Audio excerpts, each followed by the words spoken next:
प्रधानमंत्री नरेंद्र मोदी ने मन की बात कार्यक्रम में देश की उपलब्धियों पर की चर्चा, अंतरिक्ष विज्ञान और खेल के क्षेत्र में मिली सफलताओं पर की चर्चा, धरोहरों को मिली वैश्विक पहचान पर भी जताई प्रसन्नता। हरियाणा में ग्रुप सी की भर्ती के लिए सीईटी परीक्षा का आज दूसरा और अंतिम दिन, 2 शिफ्टों में हो रही है परीक्षा। 2 दिनों में 13 लाख से ज्यादा युवाओं ने दी परीक्षा।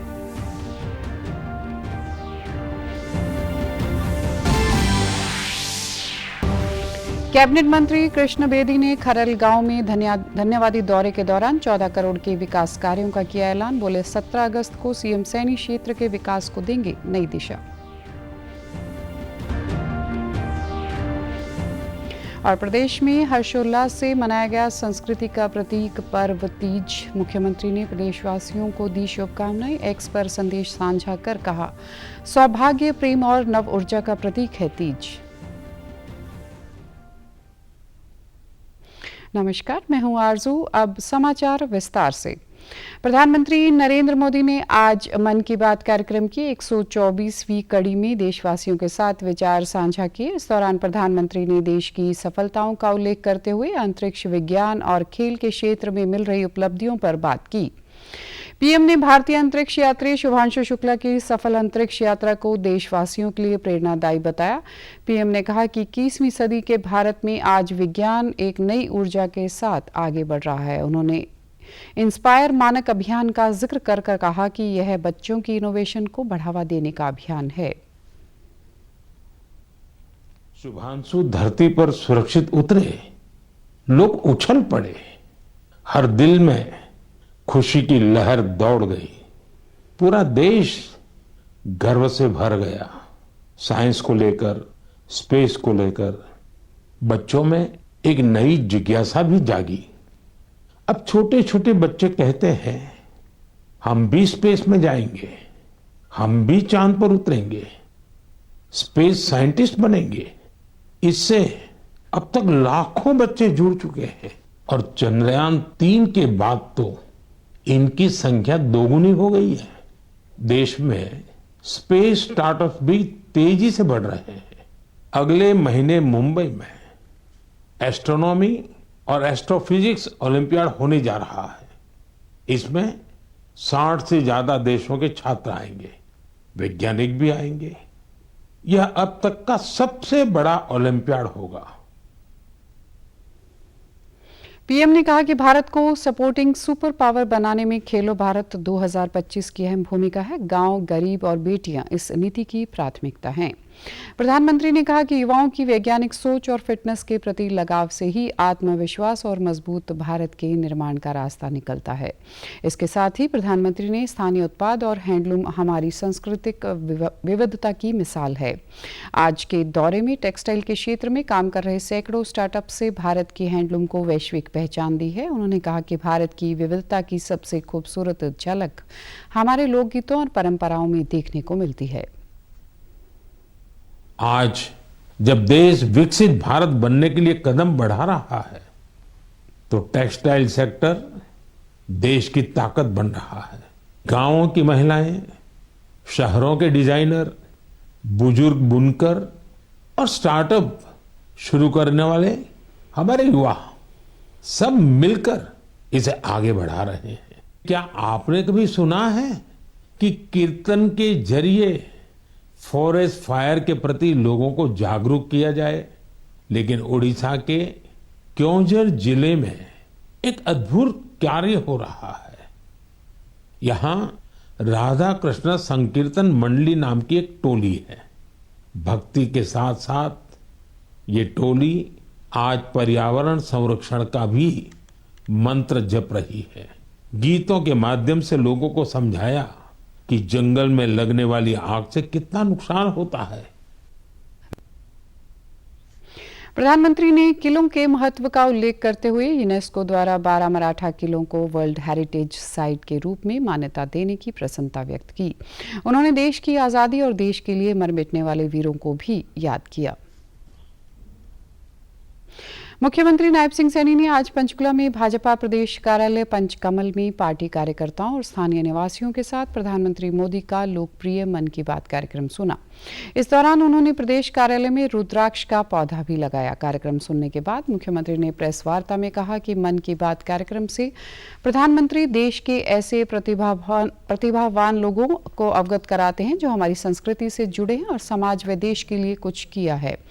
मन की बात बहुत ज्ञानवर्धक कार्यक्रम है, जैसे लोगों को प्रेरित करता है। स्वास्थ्य हो या अन्य कोई और भी कार्यक्रम के बारे में जानकारी दी जाती है। उन्होंने कहा कि प्रधानमंत्री ने खेलों, नवाचार, स्थानीय उत्पादों को प्रोत्साहित करने के लिए वोकल फॉर लोकल जैसे मुद्दों को उठाया, जो हमें काफी प्रेरित करता है।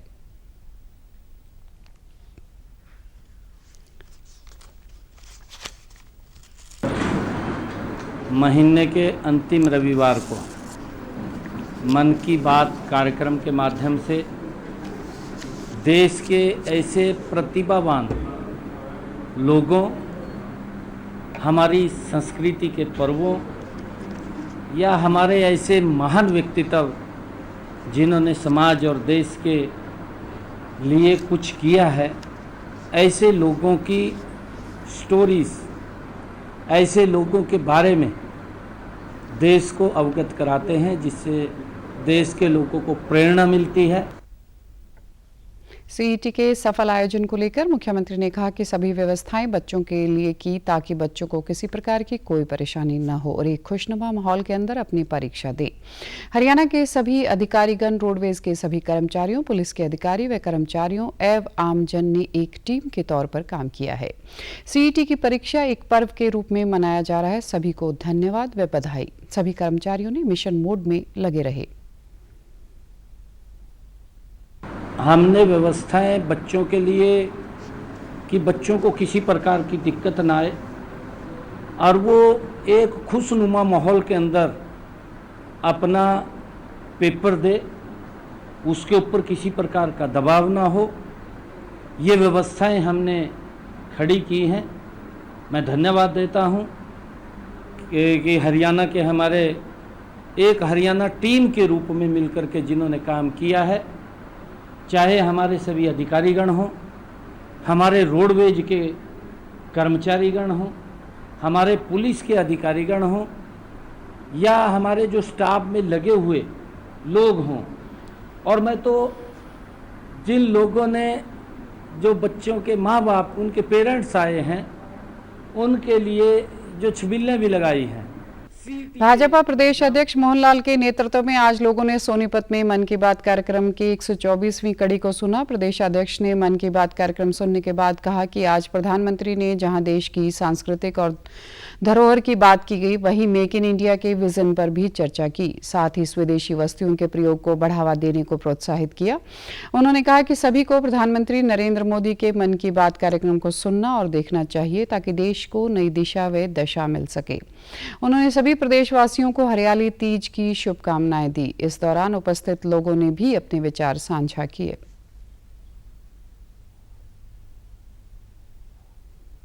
प्रधानमंत्री जी ने अनेक विषयों को आज टच किया है और उसमें सुधांशु शुक्ला जो सफल लैंडिंग रही और चंद्रयान 3 की जिस प्रकार से सफल लैंडिंग हुई थी, उसके बाद देश के नौजवान बच्चों में जो रुझान बढ़ा और बहुत सारे बच्चे इस प्रकार की यात्रा करने के नए नए आइडिया लेकर बहुत नई सोच के साथ बच्चों में रुझान बढ़ा है कि हमारे कितने किले बने हुए हैं, कहाँ का क्या क्या हो रहा है, उड़ीसा में क्या कार्रवाई चल रहा है, कैसे कैसे उद्योगों में काम हो रहा है। तो आज मतलब मोदी जी की बातें जो हैं ये हमारे पुराने इतिहास को भी ताज़ा करते हैं और इसकी हम तो ये कहते हैं कि जो जब भी समय मिले सभी को मोदी जी की बातों को सुनना चाहिए। जो पूर्व कैबिनेट मंत्री और विधायक मूलचंद शर्मा ने आज फरीदाबाद में सेक्टर 2 कार्यालय में प्रधानमंत्री नरेंद्र मोदी के मन की बात कार्यक्रम को सुना। इस मौके पर उन्होंने कहा कि आज के प्रधानमंत्री ने देश की सांस्कृतिक धरोहर, मेक इन इंडिया और वोकल फॉर लोकल पर बात की। साथ ही मछली पालन जैसे लघु उद्योगों के लिए भी प्रोत्साहित किया। देश के प्रधानमंत्री आदरणीय नरेंद्र मोदी जी ने अपने देश की धरोहर, अपने देश की संस्कृति अपने देश की पहचान, अपने देश से बनने वाली चीज़ें, ये सब जानकारी देश के प्रधानमंत्री आदरणीय नरेंद्र मोदी जी हैं। और पूर्व में पशु पक्षी हो या जंगल हो, किस तरह का जंगल, किस तरह के पक्षी और इस तरह के पक्षियों की जानकारी और अपने काम जो अपने देश में बनी हुई चीज़ हैं और उन्हीं का ही ज़्यादा से ज़्यादा उपयोग लोगों को करना चाहिए। वहीं जींद में विधानसभा उपाध्यक्ष डॉक्टर कृष्ण मिड्डा ने कार्यकर्ताओं व पदाधिकारियों के साथ मन की बात कार्यक्रम को सुना। इस दौरान उन्होंने कहा कि प्रधानमंत्री बहुत ही रोचक व ज्ञानवर्धक जानकारी देते हैं, जिसका सभी को बहुत ही लाभ मिल रहा है। उन्होंने बताया कि प्रदेश में सीईटी परीक्षा का आज दूसरा दिन है और इसके लिए प्रदेश भर में राज्य सरकार की ओर से बेहतर प्रबंध किए गए हैं। उन्होंने बताया कि परीक्षा के लिए एक परीक्षार्थी तो हेलीकॉप्टर से आया और एक महिला डिलीवरी के 2-3 दिन पश्चात ही परीक्षा देने के लिए पहुंच गई, जो कि दर्शाता है कि नौकरियां योग्यता के आधार पर मुहैया करवाई जा रही हैं। हमारे देश के प्रधानमंत्री जी ने मन की बात का 124वां एपिसोड जारी किया है, जो हमारे लिए बड़ा ही प्रेरणा स्रोत है। माननीय देश के प्रधानमंत्री जी से हमें ये पता लगता है कि पूरे हमारे देश के अंदर कहाँ क्या चल रहा है, इस बारे में पता चल रहा है। और बाकी बहुत सी ऐसी चीज़ें जो देश के प्रधानमंत्री के कहने के बाद बहुत से लोगों ने उनका अनुसरण किया है। सीईटी को लेकर आप देख रहे हैं कि किस प्रकार से सरकार पूर्ण रूप से सीरियस है और पूर्ण रूप से आप देख रहे हैं कि एक बच्चे का तो हेलीकॉप्टर पे भी वो एग्ज़ाम देने के लिए आए। तो इससे ये झलकता है कि बच्चों को ये मालूम है कि पारदर्शिता के आधार पर नौकरी मिलेगी। बल्कि एक बच्ची की डिलीवरी हुई है, डिलीवरी होने के बाद ही तुरंत 1-2 दिन के बाद ही वो एग्ज़ाम देने की। इससे ये साफ झलकता है कि ये तय है कि पारदर्शिता के आधार पर नौकरी मिलेगी।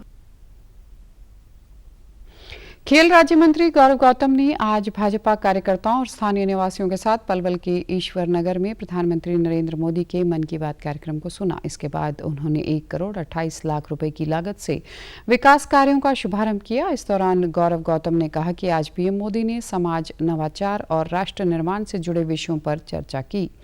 उन्होंने कहा कि मुख्यमंत्री नायब सिंह सैनी ने पलवल में रेलवे लाइन पार इलाके के विकास के लिए 35 करोड़ रुपए की राशि मंजूर की है।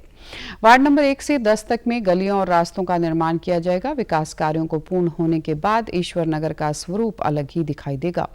उन्होंने कहा कि प्रदेश में बिना किसी भेदभाव के विकास कार्यों को गति प्रदान की जा रही है।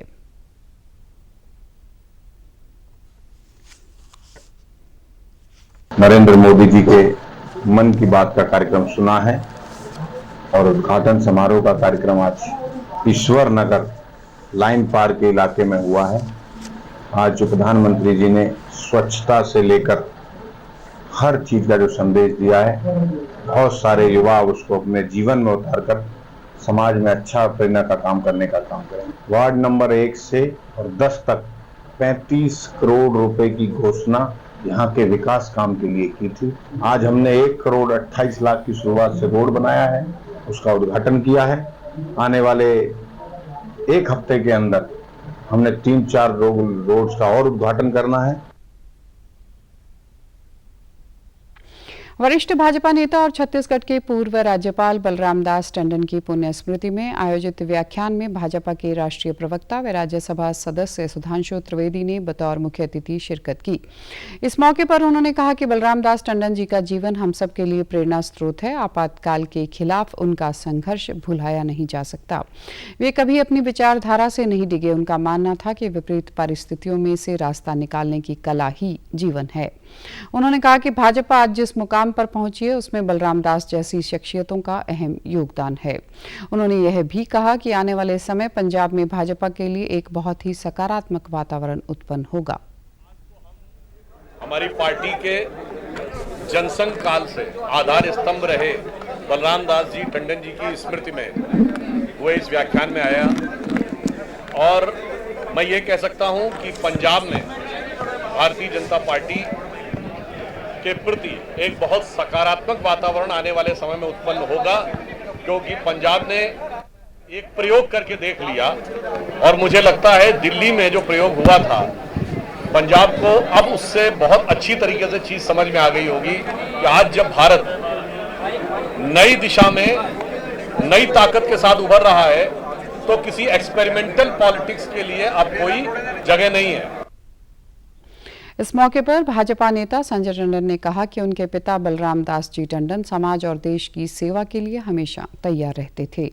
चाहे वह 1965 या 1971 की जंग हो या कोविड काल का समय, उन्होंने हमेशा एक कर्मयोगी के नाते काम करना सिखाया। इस दौरान भाजपा प्रदेश अध्यक्ष अश्विनी शर्मा ने भी अपने विचार रखे। 1965-1971 का जंग, क्योंकि अमृतसर में रहते थे हम, तो बड़ा क्लोजली वहां पर देखने का मौका मिलता था ये जो परिस्थितियां कैसी भी बन सकती हैं जंग के अंदर। लेकिन मेरे को इतना ध्यान है कि पिताजी सामान इकट्ठा करके और वो बागा बॉर्डर के ऊपर वहां पर लेकर जाते थे। सीईटी को लेकर दूसरे और अंतिम दिन आज भी अभ्यर्थियों को परीक्षा केंद्रों तक पहुंचने के लिए व्यवस्थाएं पुख्ता रही। मुख्यमंत्री सैनी इन व्यवस्थाओं की मॉनिटरिंग करते नजर आए। साथ ही हरियाणा कर्मचारी चयन आयोग के चेयरमैन हिम्मत सिंह ने अभ्यर्थी बनकर व्यवस्थाओं की जांच की और डायल 112 पर कॉल कर रियलिटी चेक भी किया। सीईटी परीक्षा देने के लिए एक जिले से दूसरे जिले पहुंच रहे अभ्यर्थियों ने निःशुल्क बस यात्रा का प्रबंध करने के लिए सरकार और प्रशासन का आभार जताया। चंडीगढ़ और पंचकुला पहुंचे अभ्यर्थियों ने कहा कि उन्हें परीक्षा केंद्रों तक पहुंचने में किसी तरह की परेशानी का सामना नहीं करना पड़ा। सीईटी चेयरमैन हिम्मत सिंह ने हिसार में कहा कि सीईटी परीक्षा एक उत्सव की तरह सफलतापूर्वक संपन्न हुई। प्रशासन और उम्मीदवारों के बीच अच्छा तालमेल रहा। उन्होंने कहा कि 30 दिन के भीतर परिणाम घोषित करने की कोशिश की जा रही है। हिम्मत सिंह ने बताया कि केवल वही अभ्यर्थी परीक्षा से वंचित रहे जिन्होंने फॉर्म पर हस्ताक्षर नहीं किए थे। आंसर शीट समय से पहले लेने की शिकायत पर उन्होंने कहा कि ऐसा संभव नहीं, लेकिन कोई शिकायत आई तो जांच होगी। साथ ही उन्होंने जल्द ही अन्य विभागों की भर्तियां निकालने की बात भी कही। एडमिनिस्ट्रेशन ने, बच्चों ने बहुत अच्छा कोऑर्डिनेशन था, सब में बहुत अच्छे से कंप्लीट हो गया। अब एक सेशन बचा है, ये भी जल्दी लग रहा है कि अच्छे से कंप्लीट हो जाएगा। 30 दिन के आसपास तो लग सकते हैं, क्योंकि पोर्टल ओपन होना है, करेक्शन पोर्टल जो सरल पे जो सर्टिफिकेट नहीं बन पाए थे तो उसके रिगार्डिंग है, तो 10-15 दिन बच्चों को देना पड़ेगा और 30 दिन तक हो सकता है। परिवहन मंत्री अनिल विज ने आज अंबाला छावनी के बस स्टैंड पर व्यवस्थाओं का जायजा लिया। इस दौरान उन्होंने बताया कि सीईटी को लेकर रोडवेज द्वारा की गई व्यवस्थाओं से अभ्यर्थी खुश हैं। इसके साथ आम जन का भी ध्यान रखा जा रहा है। आज तीज भी है तो रोडवेज विभाग लोगों को उनके गंतव्य तक पहुंचा रहा है। आम जनता के लिए त्योहार है, तीज का त्योहार है, संडे है, सैटरडे संडे लोग घर भी जाते हैं। आम यात्रियों का भी सारा ध्यान रखा गया है और मैंने यहाँ विद्यार्थियों से बात की है। विद्यार्थियों के चेहरे, खिले हुए चेहरे बता रहे हैं कि वो हमारी जो व्यवस्थाएं हैं उससे पूरी तरह से संतुष्ट है। ऊर्जा, परिवहन और श्रम मंत्री अनिल विज ने आज अंबाला छावनी स्थित शास्त्री कॉलोनी में अपने बूथ नंबर 136 पर मन की बात कार्यक्रम को अपने साथियों व कार्यकर्ताओं के साथ सुना। इस दौरान उन्होंने कहा कि प्रधानमंत्री नरेंद्र मोदी विश्व के पहले ऐसे प्रधानमंत्री हैं जो लगातार अपने देश के लोगों के साथ मन की बात के माध्यम से देशवासियों के साथ संवाद करते हैं और राष्ट्र दर्शन भी करवाते हैं। विज ने बताया कि आज प्रधानमंत्री ने स्वतंत्रता आंदोलन में खुदीराम बोस के बलिदान के अलावा हमारी धरोहर पांडुलिपियों की डिजिटलाइजेशन करके सहेजने की बात की है। उन्होंने कहा कि अगर हम अपने देश में बने हुए सामान को अपनाएंगे, उन सामान का उत्पादन करेंगे और प्रयोग करेंगे तो स्वाभाविक तौर पर देश आगे जाएगा। आज उन्होंने स्वतंत्रता आंदोलन में खुदीराम बोस के बलिदान की बात की है। आज उन्होंने जो हमारी धरोहर है, पांडुलिपियां, उनकी डिजिटलाइजेशन करके उनको सहेजने की बात की है। आज उन्होंने जो इस देश को आगे ले जाने का मूल मंत्र है, वोकल फॉर लोकल, ये देश तभी तरक्की करेगा। इसी प्रकार स्थानीय ने भी मन की बात कार्यक्रम को सुना और कहा कि इस कार्यक्रम से बहुत कुछ सीखते हैं। यह कार्यक्रम हमारे लिए प्रेरणा स्रोत है और हमें जीवन में आगे बढ़ने की प्रेरणा देता है।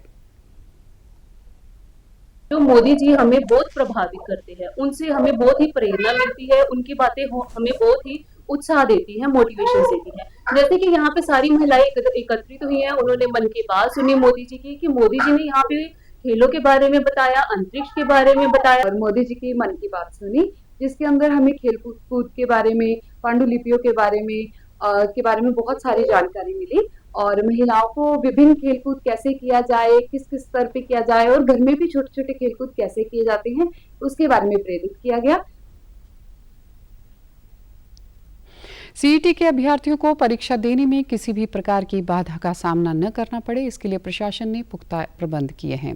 पुलिस अधीक्षक मनबीर सिंह के मार्गदर्शन में भिवानी सिटी थाना के एसएचओ सत्यनारायण शर्मा की गाड़ी ऐसे विद्यार्थियों के लिए वरदान बनी जो अनजाने में गलत परीक्षा केंद्रों पर पहुंच गए। उन्हें एक सूचना पर उनके परीक्षा केंद्र तक पहुंचाया गया। इस बारे में एसएचओ सत्यनारायण ने बताया कि गवर्नमेंट कॉलेज में जींद की एक छात्रा परीक्षा केंद्र की उलझन में फंस गई थी, जिन्हें government college senior secondary school में जाना था। उसे समय पर परीक्षा केंद्र पहुंचाया। यही नहीं, Chaudhary Bansilal university government college के सामने छात्राओं के लिए शौचालय की समस्या बनी हुई थी। इसकी जानकारी मिलते ही उन्होंने पेट्रोल पंप पर बने शौचालय में इसकी व्यवस्था करवाई। यही cuisine little heart public school DAV school को लेकर भी था। यही confusion little heart public school DAV school को लेकर भी था। एक जैसे नाम के 2 स्कूल होने से विद्यार्थियों को परेशानी उठानी पड़ी। भिवानी के एसडीएम महेश कुमार ने बताया कि सीईटी परीक्षा के सफल एवं पारदर्शी संचालन के लिए भिवानी जिला प्रशासन द्वारा व्यापक प्रबंध किए थे तथा प्रत्येक परीक्षा केंद्र पर नजर रखी जा रही थी। सरकारी कॉलेज है लड़कों का, ये वहाँ गलती से पहुँच गई थी, समय का अभाव था, तो हमने सभी को निर्देश दिए हुए अधिकारियों ने, प्रशासन की तरफ से भी, यदि कोई कैंडिडेट गलती से किसी सेंटर पे पहुँच जाता है तो उसको हम अपने व्हीकल का प्रयोग करके तुरंत एग्जाम सेंटर तक पहुँचाएँ। तो जैसे ही मैं वहाँ पहुँचा, मैंने अनाउंस किया, हर एक सेंटर पर हम अनाउंस कर रहे हैं कि कोई बच्चा गलती से आ गया तो हमें बताए। हमारी पेट्रोलिंग पार्टी, हमारी गाड़ियाँ हैं और ड्यूटी स्टाफ भी अपने पर्सनल व्हीकल से भी इनको ड्रॉप करने हैं। तो वहाँ मैंने अनाउंस किया तो इन्होंने गुड़िया ने मुझे बताया, सर मैं गलती से इस सेंटर पर आ गया और मुझे गवर्नमेंट गर्ल्स स्कूल में पहुंचना है, तो तुरंत मैं उनको यहाँ लेके पहुंचा हूँ। सीईटी एग्जाम जैसे आपको पता ही है कि आज हमारा दूसरा दिन है। ये हमारा 2 पालियों में हमारे जो एग्जाम हुआ है, जैसे कल भी प्रथम मॉर्निंग और इवनिंग हुआ, इसी प्रकार से आज भी मॉर्निंग और इवनिंग सेशन में हमारा एग्जाम होगा। बच्चों के लिए जहाँ तक की सवाल है, जो हमारे भिवानी जिले के जो बच्चे हैं जो बाहर अन्य जिलों में गए हुए हैं, उनके लिए हमारे द्वारा 550 के राउंड जो बसेस हैं हमारी, वो रोडवेज की और प्राइवेट स्कूलों की संस्थाओं की, उन सभी बसेस की फैसिलिटी मिली है, जो कि सुबह 3:30 से 4 बजे के लगभग में डिपार्ट किए हैं यहाँ से। इसके अतिरिक्त जो बच्चे बाहर जिले से हमारे जिले में आ रहे हैं एग्जाम देने के लिए, तो उनके लिए भी हमने स्पेशल व्यवस्था कर रखी है। अगर कोई छात्र या छात्रा रात्रि में ठहराव करती हैं तो उनके लिए अलग व्यवस्था है। वहीं परीक्षार्थियों ने भिवानी प्रशासन का आभार जताते हुए कहा कि सीईटी को लेकर सराहनीय कदम उठाए गए, जिसके चलते उन्हें कोई परेशानी नहीं हुई।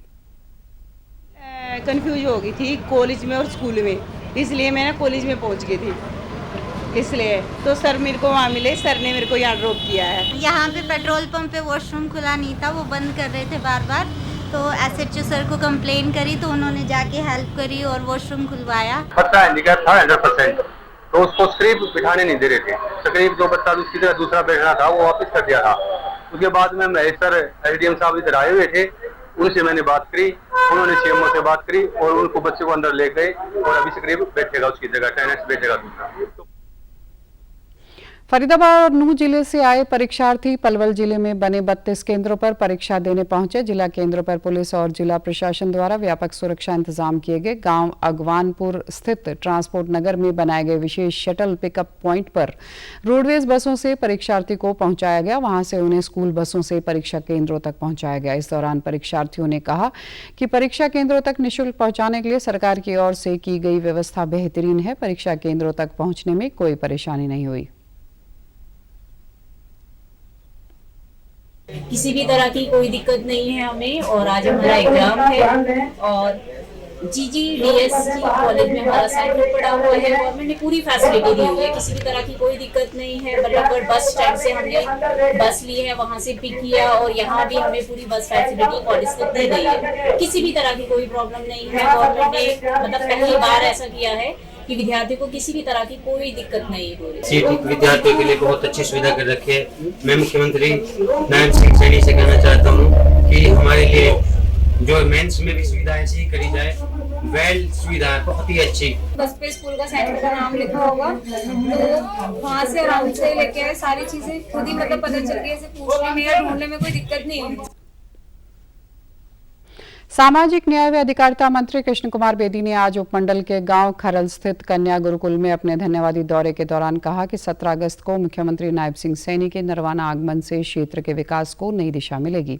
सीएम का यह दौरा नरवाना के लिए विकास का नया अध्याय साबित होगा। इस मौके पर बेदी ने करीब 14 करोड़ रुपए की विभिन्न विकास परियोजनाओं की घोषणा की। उन्होंने बताया कि 10 करोड़ रुपए से गाँव में पीने के पानी की पाइपलाइन और बूस्टर स्टेशन की स्थापना होगी। मंत्री ने बताया कि क्षेत्र की 6 गलियों में निर्माण कार्य या तो पूर्ण हो चुका है या प्रगति पर है। इसके अलावा 3 करोड़ रुपए के अतिरिक्त कार्यों को मुख्यमंत्री के समक्ष रखकर शीघ्र पूर्ण करवाया जाएगा। बेदी ने कहा कि हाल ही में हुई सीईटी परीक्षा हरियाणा सरकार की पारदर्शी नीतियों का उदाहरण है। उन्होंने बताया कि सरकार द्वारा 36,000 पदों पर पारदर्शी तरीके से भर्तियों की योजना बनाई गई है और सभी विभागों की मशीनरी इस कार्य में तत्पर है। खरल गांव के सरपंच ने और वहां की पंचायत ने बहुत सी मांग दी है और 10 करोड़ रुपए पीने के पानी के लिए यहाँ बहुत बड़ी समस्या है। वो हमारी फाइल चंडीगढ़ है, जाते ही अगले हफ्ते उसको क्लियर करा दूंगा। मैं आपको विश्वास दे रहा हूँ। हमारी 6 सड़कें अभी अंडर कंस्ट्रक्शन और या कंप्लीशन की ओर हैं और उसके अलावा और भी मांग आई है तो उनको पूरा करेंगे। कल से सिगरी, वाल्मीकि धर्मशाला, वाल्मीकि बस्ती की गली और उसके साथ साथ हमारा एक विद्यालय है उसकी गली भी और पीने गंदे पानी के तालाब का ये काम हम कल से ही शुरुआत कर देंगे। जो सरपंच ने महत्वपूर्ण काम बताए हैं उनकी कल से शुरुआत कर देंगे और उसके साथ साथ मुख्यमंत्री जी 17 तारीख को आ रहे हैं। बाकी कार्यों की शुरुआत हम लगभग 3 करोड़ के हैं। मुख्यमंत्री जी संज्ञान में लाकर पैसा मंजूर कराकर गांव के विकास में कोई कमी नहीं रहने देगी। छात्रों को उनको विश्वास भी देना चाहता हूं कि बिना पर्ची और बिना खर्ची ये सरकार की जो नीति है उसको भी आगे बढ़ाने काम करेंगे और पारदर्शिता के साथ और पूरे इंतजामात के साथ छात्रों की सोने की, खाने की, वहां तक यातायात की सभी सुविधाएं पहुंचाने का हमने काम किया। इसके बाद कैबिनेट मंत्री कृष्ण कुमार बेदी ने आज उपमंडल के गांव फैरन कला में ग्रामीणों के साथ प्रधानमंत्री नरेंद्र मोदी के मासिक रेडियो कार्यक्रम मन की बात को सुना। इस मौके पर उन्होंने कहा कि यह कार्यक्रम केवल संवाद नहीं बल्कि देश को जोड़ने का माध्यम बन चुका है। प्रधानमंत्री मोदी देश के कोने कोने में हो रही सकारात्मक गतिविधियों, जन आंदोलनों और आम नागरिकों की असाधारण उपलब्धियों को एक मंच पर लाकर हर भारतीय को गर्व का अनुभव कराते हैं। हरियाणा में तीज महोत्सव को लेकर प्रदेश भर में कार्यक्रमों का आयोजन किया जा रहा है। सीएम ने अपने सोशल मीडिया एक्स पर पोस्ट साझा कर प्रदेशवासियों को इस पर्व की शुभकामनाएं देते हुए कहा कि श्रावण की हरियाली के साथ सौभाग्य, प्रेम और नव ऊर्जा का यह पर्व आपके जीवन में सुख, समृद्धि और आनंद का संचार करे। इसी कड़ी में आज भिवानी के श्री अग्रवाल महिला मंडल ट्रस्ट द्वारा न्यू हाउसिंग बोर्ड कॉलोनी के राजश्री सभागार में तीज महोत्सव का शुभारंभ किया गया। इस मौके पर विधायक घनश्याम सर्राफ की धर्मपत्नी प्रेमलता सर्राफ ने बतौर मुख्य अतिथि शिरकत की और महिलाओं के साथ उत्सव की खुशियों को साझा किया। कार्यक्रम की अध्यक्षता ट्रस्ट की अध्यक्ष व सामाजिक कार्यकर्ता सीमा बंसल ने की, जिन्होंने तीज को महिला आत्मबल, संस्कृति और सौंदर्य का प्रतीक बताते हुए महिलाओं से सामाजिक जागरूकता में सक्रिय भागीदारी की अपील की। इस अवसर पर प्रेमलता सर्राफ और सीमा बंसल ने महिला सशक्तिकरण पर जोर देते हुए कहा कि ऐसे आयोजन महिलाओं को एकजुट करने और उनकी रचनात्मकता को सामने लाने का सशक्त मंच है। मेले में पारंपरिक वेशभूषा, गीत संगीत, सांस्कृतिक प्रस्तुतियों एवं पारंपरिक पकवानों की सुंदर झलक देखने को मिली। इसलिए हम लोग मनाते हैं कि आगे आने वाली जनरेशन इनको जाने, पहचाने, इनका महत्व जाने। इसीलिए आजकल से पहले गांव में अलग अलग जगह होते थे, आज हम सब बहनें एक जगह इकट्ठी होके इस प्रोग्राम को बड़े रूप में प्रोग्राम करते हैं। हम उन्हें और बढ़ाने के लिए आगे आ रहे हैं। सभी बच्चे भी जान रहे हैं आज ये तीज का प्रोग्राम है। आज मैं ये कहना चाहती हूँ, हमें तो बोलने की जरूरत ही नहीं है। तीज उत्सव का हमने एक बार बस डाला था कि हम तीज उत्सव कर रहे हैं, अपने आप सारी लेडीज बन ठन के आ गई। ये भिवानी है। समाचारों में आज इतना ही। नमस्कार।